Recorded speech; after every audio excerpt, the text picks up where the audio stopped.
Hoy tengo algunas preguntas para ustedes, pero a ver si las entienden porque son un poco engañosas. Ese es el tema de este episodio de Spanish Dojo.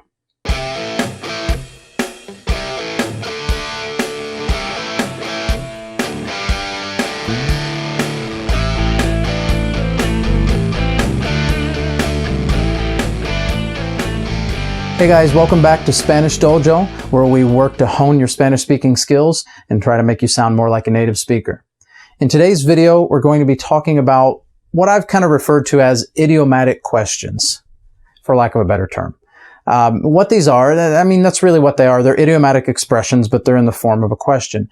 And the reason I've referred to them that way is just that if you were faced with these questions, or if someone asked you these questions the way they're laid out, you may have a little bit of trouble deciphering what it is they're actually asking you.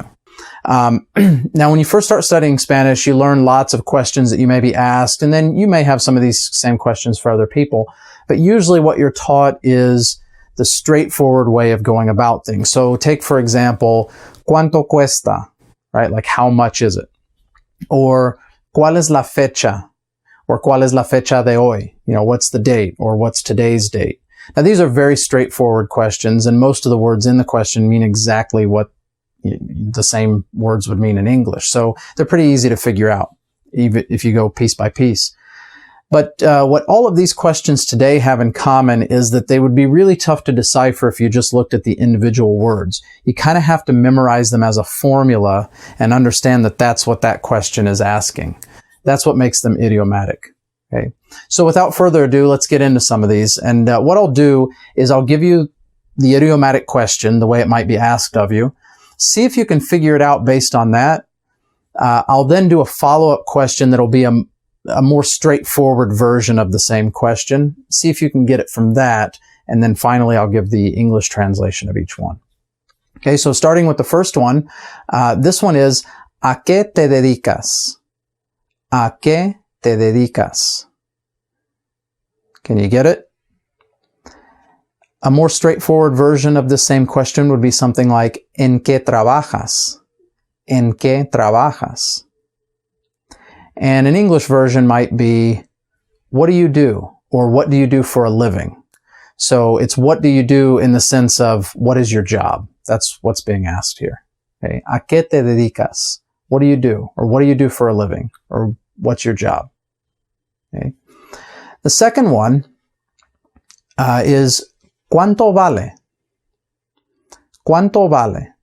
Now this one might be a little bit easier if you know the verb valer. Okay. A more straightforward version is the one I gave earlier in this video, which is ¿Cuánto cuesta? ¿Cuánto cuesta? And an English translation would be how much is it? Or how much does it cost? Okay. Now technically the verb valer and the verb costar are different. Valer means to be worth something, and costar means to cost something. And although these are related concepts, as you know, things don't always cost what they're worth. Sometimes they cost a lot more than what they're actually worth, or sometimes you can get a good deal when something costs a lot less than what it's actually worth. So cost and worth are related, but they're not exactly the same thing. But what you have to understand is that in a very loose interpretation, the verb valer can be used in Spanish as a synonym for costar. So you could be in a store and you could ask ¿Cuánto vale? Instead of ¿Cuánto cuesta? And you're asking the same thing. So strictly speaking, these are different things, but it can be loosely interpreted. So you need to be aware of that in case someone asks that question. That way you know what they're asking. Okay, so that's how much does it cost. How about this next one? ¿A cómo dan? And then there will be something after that, right? So something like ¿A cómo dan la manzana? Or if it's already established what we're talking about, you might see it in the form of ¿A cómo lo dan? Okay. But the meat here is ¿A cómo dan? And then whatever it is you're talking about. Again, a more straightforward version of this would be ¿Cuánto cuesta? Which brings us right back to the same question again. Yes, this is just another way of saying how much does something cost? Okay. So whatever it is you're asking about would go on the end. So if I said something like ¿A cómo dan la manzana? I'm asking how much do apples cost? Okay. Or ¿A cómo lo dan?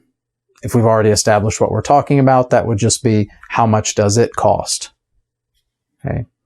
Literally, of course, it's saying to how do you give it? So you can't translate these literally. It won't make any sense.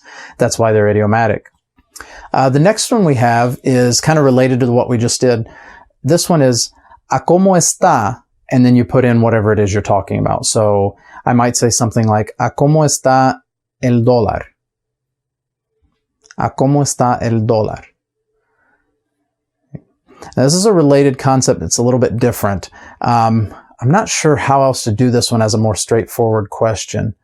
So we'll just go into the English one on this one. This is basically asking what the exchange rate for something is. In this case, $1. So it would be like, what's the exchange rate for $1? Or what's the rate for $1? Okay. I don't know what else we would say in English. Maybe, what's the dollar at? I don't know. But you'd have to have context for that to be clear. But anyway, that's the question. ¿A cómo está el dólar? Or ¿A cómo está el peso? Or whatever it is you're wanting to exchange. Okay. So it's kind of like ¿A cómo dan?, which we just saw, except instead of using the verb dar, we use the verb estar. Okay.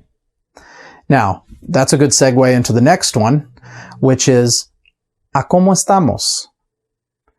¿A cómo estamos? Now, you'll notice on this one, this looks really similar to the one we just did, ¿A cómo está? It's all the same words. It's even the same verb.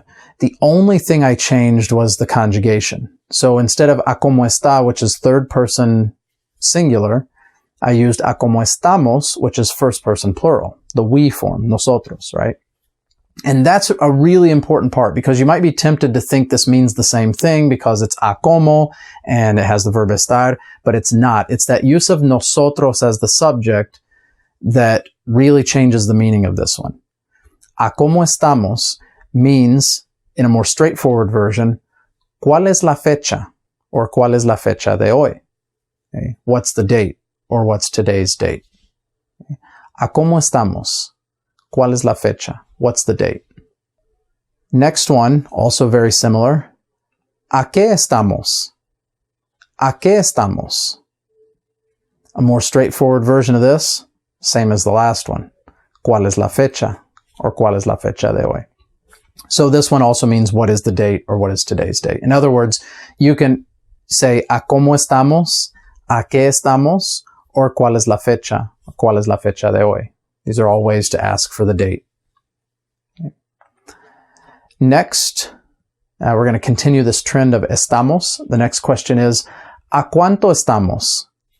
¿A cuánto estamos? A more straightforward version of this would be ¿cuál es la temperatura?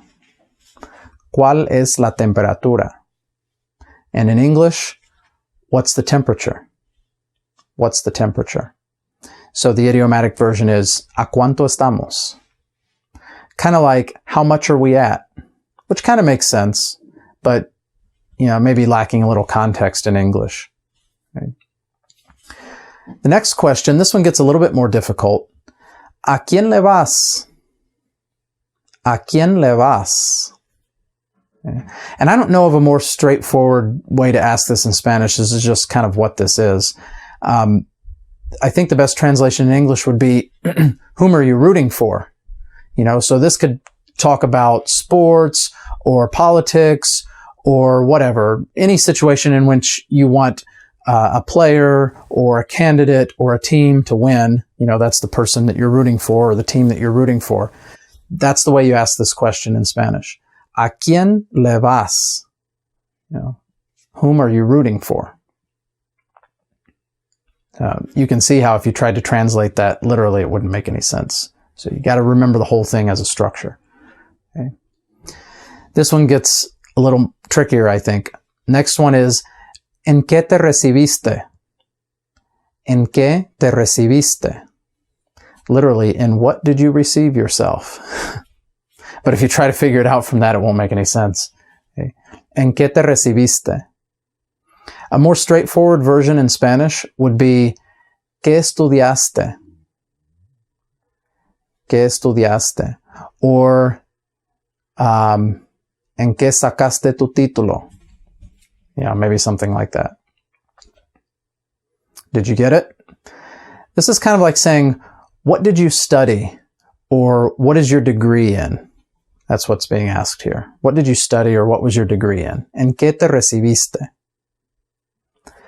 And then last but not least, this one's not too bad, is the question, ¿Dónde queda? And then you have to put the subject in whatever it is you're asking about. So let's say el aeropuerto. ¿Dónde queda el aeropuerto? Or if you already know what we're talking about, then you don't have to state the subject and you can just say, ¿Dónde queda? Did you get this one?